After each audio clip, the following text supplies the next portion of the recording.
শেষে গিয়ে হাজির হলাম প্রয়াগরাজে। কোটি কোটি পায়ের ধুলো পড়েছে যে স্থানে, সেই স্থানটি ঘুরে দেখার খুব ইচ্ছে ছিল।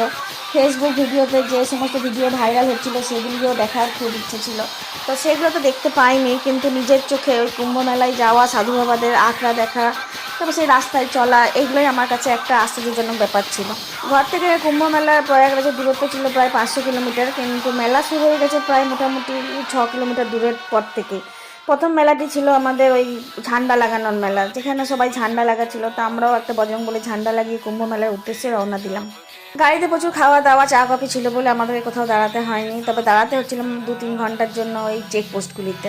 মেলার মধ্যে সরকার যে সমস্ত পরিষেবা দিয়েছে সবগুলোই ছিল খুবই ভালো। তার পরিষ্কার পরিচ্ছন্ন রাখার যে দায়িত্ব ছিল সরকারের তরফ থেকে, সেগুলোও ছিল বেশ ভালো। তবে বাইরে বেরোলে ঘরের মতন তো সুযোগ সুবিধা পাওয়া যাবে না।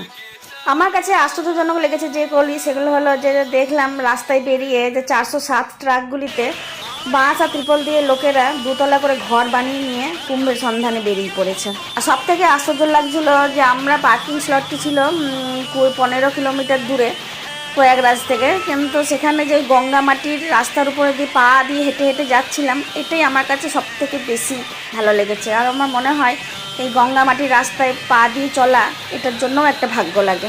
আর বাইকে যাওয়ার সময় একটু দল ছাড়া হয়ে গেছিলাম, কিন্তু বাইকওয়ালার সাহায্যে আমি আবার আমার দলকে ফিরেও পেয়েছিলাম। তাই বলবো যে প্রয়াগরাজ যদি যাও, তাহলে কার কত রোজগার হলো এইসব নিয়ে চিন্তা ভাবনা করো না।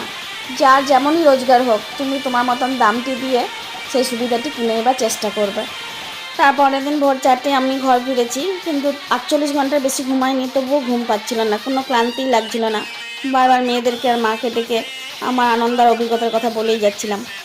পায়ে ব্যথা হলেও বলবো আমি আবার আরেকবার কুম্ভ মেলা যেতে চাই। ভালো লাগলে সাবস্ক্রাইব করবে, ধন্যবাদ।